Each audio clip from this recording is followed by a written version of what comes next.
let's continue this Alexander Isak saga, which has obviously gripped the nation. Let's hear from Newcastle manager Eddie Howe. Obviously, team still out in Asia pre-season. This is what Eddie Howe had to say after Newcastle's draw with Spurs in South Korea yesterday. I think from my situation, I am very much removed from everything that's happening back home. So I was made aware that there was a bid yesterday. That bid was turned down all before I even heard about it. So I think I really don't know what's going to happen next.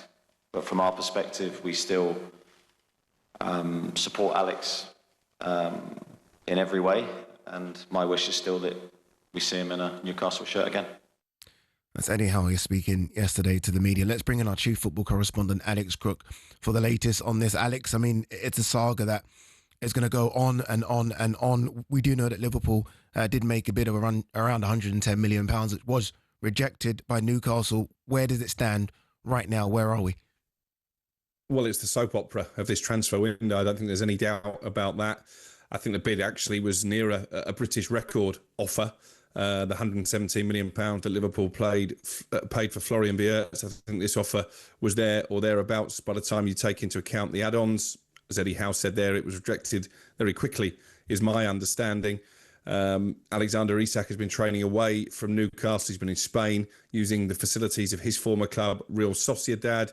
He has been pictured returning to the Newcastle training ground this morning. That was the expectation from the club. They're back from their pre-season tour this week as well.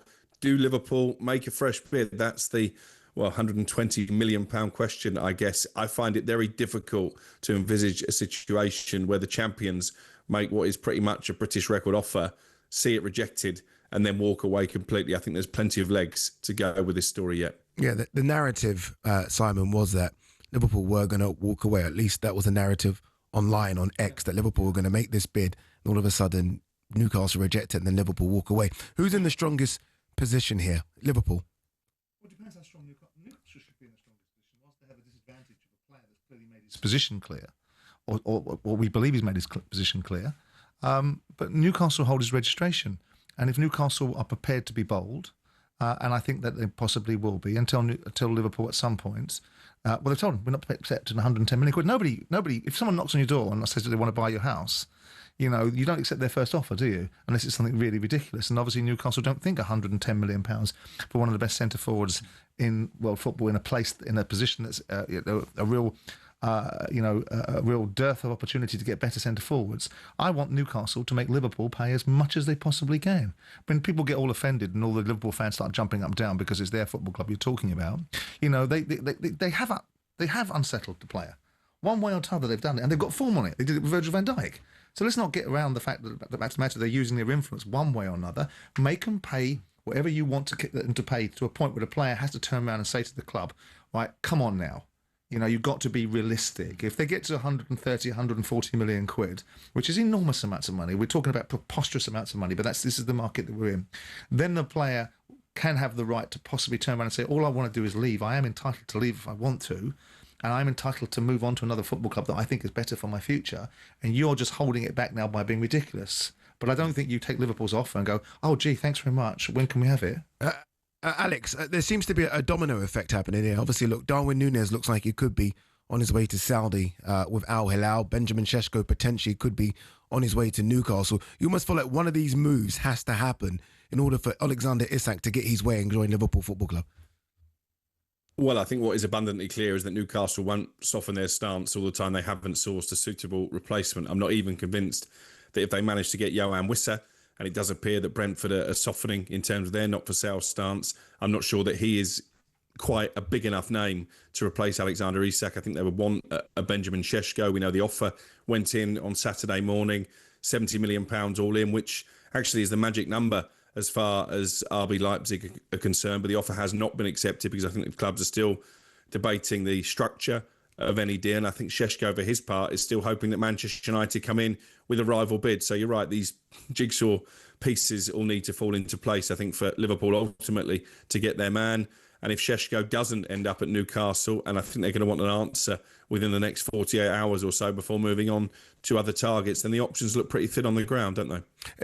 You've managed various clubs. Martin, when do you tell your chairman, okay, I need to know now before I start the first game of the season who my starting 11 is going to be? Like, surely there's a cut-off point for a manager as well to when you know this is my best 11, I need to keep my star man. Well, let's just go back a couple of stages. First of all, if you're talking about the deal, if you're talking about Liverpool obviously through his agent, the player's agent would have said to them, listen, we're in for you big time. Now, Liverpool will know what Newcastle, to a fair degree, within £10 million, I think they would know what they have to pay. If, in fact, if Liverpool have made stipulations and saying this is dependent on a number of players leaving the football club, fine. But if they have, as Simon said, left the player high and dry, not that I'm into worrying about whether the player's left high and dry or not, because behaviour hasn't been all that brilliant. But at the end of it all, if they've said something, listen, we're going to chase this to the end, then a fee appropriate to the status of the player should be there. It should be, and they should continue. They should see this one through if that's the case. So the question to you is, if you're a grown-up manager, you're working with your chairman. You know your chairman don't want to sell this player. You don't want to sell this player, right? So are you jumping up and down saying, well, we both don't want to sell him, chairman, but somewhere along the line, someone's got to pee or get off the pot? Because his question to you was, at what point do you push the envelope with your chairman and say, I've got to know what my best 11 is. I've got to know what challenges I've got in front of me. Or are you sitting there entirely empathetic with the chairman's plight because it's your plight too? No. I take that point. You have to, at a certain stage, feel as if that player might be leaving the football club. Therefore, we need to get someone in. But when's the cut-off point? Well, when is the cut starts soon? When's the cut-off point for you as a manager? This is your top player. Surely you go to the chairman and say, okay, this needs to be resolved in the next 4 or 5 days because I need to move on. Because ultimately, you get stick if you lose your first 2 or 3 games because you don't have your best player and a replacement striker. It comes down on you. Surely of course, it always comes down on the manager. But what I'm saying to you is this here, that if you're talking about Eddie Howe there, Eddie Howe would like the player back. And he feels as if he could get him back if that's the case, get him to play again. I'm not so sure. I think things have gone, particularly since he went and took himself off to Spain to do some training when he wasn't injured, according to a rumour. Anyway, so my point is this: getting back to, first of all, Eddie Howe would like him back. And to tell you the truth, I think Newcastle fans would like him back. This is not a case. This is a case of a foreign player throwing toys out of the pram, but please beg forgiveness if it doesn't go through, and he will be forgiven. Don't get me wrong; he will be easier than a British player would be. That's my viewpoint. That's to mean historical more than anything else. But you're right. There is a point where you say, "Listen, where do I stand here in this year? Because the season is upon me." They may say, "This is an interesting one. What happens if nothing happens at all in the next 6 or 7 days, or 12 days, or 13 days? Will Newcastle play him? Will he play him? And will he ask to play?" Okay, quick question to both of you, very quickly. Right. Does Alexander Isak play the first game for Newcastle this season? He could very well do. Does he? I would have thought that Liverpool, get back to my point, Liverpool should see this one through. If they've unsettled the player in that much, they should see it through. Simon, does he? I don't know. If you read the reports written by the Northeastern reporters, then all you hear is disarray, carnage and chaos inside that football club. I think the challenge for a manager is at what point does he tell his chairman, look, chairman, I know you want to hold out for 150 million quid and you might get it, but ultimately I need to build a squad. So at this point, chairman, we've got to take an offer. That's the conversation that becomes relatively fractious, because my responsibility to the manager would be, hold on you, if I get 150 million quid, who do you think is getting it?